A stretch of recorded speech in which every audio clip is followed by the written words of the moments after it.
ومن أحسن قولا ممن دعا إلى الله وعمل صالحا وقال إنني من المسلمين। ওয়ালাইকুম আসসালাম রহমতুল্লাহ বারাকাত। বশির পটোয়ারি ভাই বাংলাদেশ থেকে জানতে চেয়েছেন, কোনো নারী যদি তার স্বামীকে বলে তুমি দ্বিতীয় বিবাহ করতে পারবে না, ইসলামে জায়েজ আছে কিন্তু আমি মানি না, তাহলে কি তার ইমানের ক্ষতি হবে? আলহামদুলিল্লাহ ওয়াসসালাতু ওয়াসসালামু আলা রাসূলিল্লাহ। জি সম্মানিত ভাই, কোনো নারী যদি ইসলামের কোনো হুকুম এবং বিধানকে অস্বীকার করে সে মোরতাদ হয়ে যাবে। মোরতাদ মানে দিন ইসলামকে সে ত্যাগ করে ফেলবে। শেখ বিন বাজ রাহিমাহুল্লাহ এই কথা বলেছেন এবং তিনি দলিল দিয়েছেন সূরা মুহাম্মাদের 9 নম্বর আয়াতে আল্লাহ রাব্বুল আলামিন বলেন, যালিকা বিআন্নাহুম কারিহু মা আনজালাল্লাহ ফাআহবাতা আ'মালাহুম।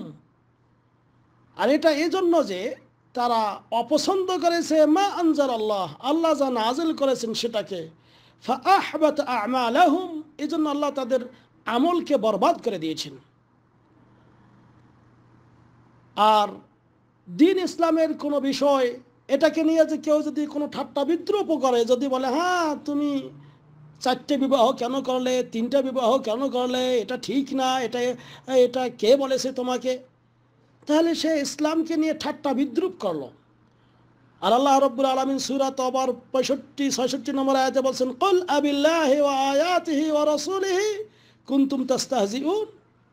বলুন, আল্লাহকে নিয়ে, তার আয়াতকে নিয়ে, তার রাসূলকে নিয়ে তোমরা কি ঠাট্টা বিদ্রুপ করতেছিলে? লা তা'তাযিরু, কোনো ওজর আপত্তি দেখার চেষ্টা করিও না। কাদ কাফারতুম বা'দা ঈমানিকুম, ঈমান আনার পরে তোমরা কাফের হয়ে গেলে। অনুরূপভাবে সূরা মুহাম্মাদের 28 নম্বর আয়াতে এমন একটা আয়াত রয়েছে যে যালিকা বিআন্নাহুম ইত্তাবাউ মা আসখাতাল্লাহ, যে আল্লাহ যেটা অপছন্দ করেন, আল্লাহ যেটা ঘৃণা করেন সেটারই তারা অনুসরণ করে। ওয়া কারিহু রিদওয়ানা, আল্লাহর সন্তুষ্টিকে তারা অপছন্দ করে। ফাআহবাতা আ'মালাহুম, এই জন্য আল্লাহ তাদের আমলকে বরবাদ করে দেন। দেখেন, অনেক স্বামী তারা যদি বিবাহ করতে চায়, দ্বিতীয় বিবাহ করতে চায়, স্ত্রী বাধা দেয়, তারা মানে দ্বিতীয় বিবাহটাকে মনে হয় অপছন্দ করে। কিন্তু যদি ওই স্বামী খারাপ কাজে যায়, জিনায় লিপ্ত হয়, তাহলে তাতে তার কোনো অসুবিধা নেই। পরকীয়া প্রেমে জড়ে পড়ে, তাতে তার কোনো অসুবিধা নেই। আল্লাহ যেটা হারাম করেছেন সেটাতে সে রাজি, কিন্তু আল্লাহ যেটা হালাল করেছেন সেটাতে সে রাজি নয়। এইগুলি কোনো নারী যদি এই কথা বলে, সেই কথা তাদের জায়েজ না বলা, বরং সে ঈমান থেকে বিচ্যুত হয়ে যাবে, ঈমানের ক্ষতি হবে। মানে হ্যাঁ, অবশ্যই এই কথা বলা জায়েজ না। তবে আল্লাহ রাব্বুল আলামিন পুরুষদেরকে বিবাহ করতে বলেছেন। আল্লাহ বলছেন, ফানকিহু মা তাবা লাকুম মিনান নিসাই মাসনা ওয়া সুলাসা ওয়া রুবা, তোমরা নারীদেরকে বিবাহ করো 2-2, 3-3, 4-4 করে, অর্থাৎ 2 জন বিবাহ করতে পারো, 3 জন বিবাহ করতে পারো, 4 জন বিবাহ করতে পারো। কিন্তু আল্লাহ একটা শর্ত দিয়েছেন, কি? আল্লাহ বলছেন, ফাইন খাফতুম, তোমরা যদি আশঙ্কা করো আল্লাহ তা'দিলু, তাদের মধ্যে ইনসাফ করতে পারবে না, ফাওয়াহিদা, তাহলে একজন বিবাহ করো।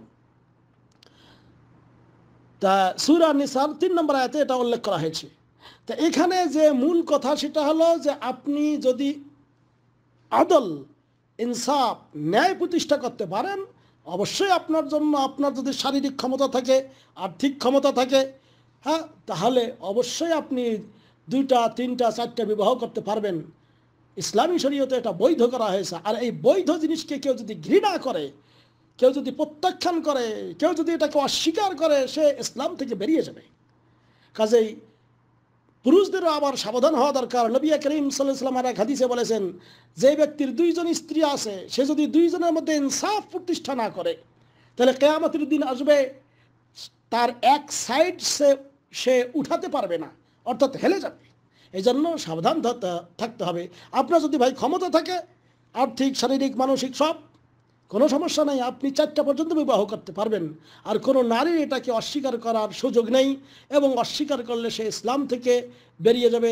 আল্লাহ রাব্বুল আলামিন আমাদের নারীদেরকে পরিশুদ্ধ করুক, এবং যারা আবার ক্ষমতা নেই, অনেক দেখবেন অনেকে রিক্সা চালায়, 3-4টে বিবাহ করে বসে আছে, চালাইতেই পারে না, একটারে ভরণ পোষণ দিতে পারে না, 36টে বিয়ে করে আছে, নাউজুবিল্লাহ মিন যালিক। এটাও ঠিক না, বরং আল্লাহ রাব্বুল আলামিন যে শর্ত আরোপ করেছেন সেই শর্ত মানা উচিত। আশা করি বোঝা গেছে। হাযা আল্লাহু আ'লাম বিসওয়াব ওয়া সাল্লাল্লাহু আলা নবিয়িনা মুহাম্মদ। আসসালামু আলাইকুম ওয়া রাহমাতুল্লাহ। পুরুষদেরও আবার সাবধান হওয়া দরকার। নবী করিম সাল্লাল্লাহু আলাইহি ওয়াসাল্লাম এক হাদিসে বলেছেন, যে ব্যক্তির 2জন স্ত্রী আছে সে যদি 2জনের মধ্যে ইনসাফ প্রতিষ্ঠা না করে, তাহলে কিয়ামতের দিন আসবে তার এক সাইড সে উঠাতে পারবে না, অর্থাৎ হেলে যাবে। এই জন্য সাবধান থাকতে হবে। আপনার যদি ভাই ক্ষমতা থাকে, আর্থিক, শারীরিক, মানসিক সব, কোনো সমস্যা নেই, আপনি 4টা পর্যন্ত বিবাহ করতে পারবেন। আর কোনো নারীর এটাকে অস্বীকার করার সুযোগ নেই, এবং অস্বীকার করলে সে ইসলাম থেকে বেরিয়ে যাবে। আল্লাহ রাব্বুল আলামিন আমাদের নারীদেরকে পরিশুদ্ধ করুক। এবং যারা আবার ক্ষমতা নেই, অনেক দেখবেন অনেকে রিক্সা চালায়, 3-4টে বিবাহ করে বসে আছে, চালাইতেই পারে না, একটারে ভরণ পোষণ দিতে পারে না, 36টে বিয়ে করে আছে, নাউজুবিল্লাহ মিন যালিক। এটাও ঠিক না, বরং আল্লাহ রাব্বুল আলামিন যে শর্ত আরোপ করেছেন সেই শর্ত মানা উচিত। আশা করি বোঝা গেছে। হাযা আল্লাহু আ'লাম বিসওয়াব ওয়া সাল্লাল্লাহু আলা নবিয়িনা মুহাম্মদ। আসসালামু আলাইকুম ওয়া রাহমাতুল্লাহ। নাউজুবিল্লাহ মিন যালিক। এটাও ঠিক না, বরং আল্লাহ রাব্বুল আলামিন যে শর্ত আরোপ করেছেন সেই শর্ত মানা উচিত। আশা করি বোঝা গেছে। হাযা আল্লাহু আ'লাম বিসওয়াব ওয়া সাল্লাল্লাহু আলা নবিয়িনা মুহাম্মদ। আসসালামু আলাইকুম ওয়া রাহমাতুল্লাহ। নবিয়িনা মুহাম্মদ। আসসালামু আলাইকুম ওয়া রাহমাতুল্লাহ।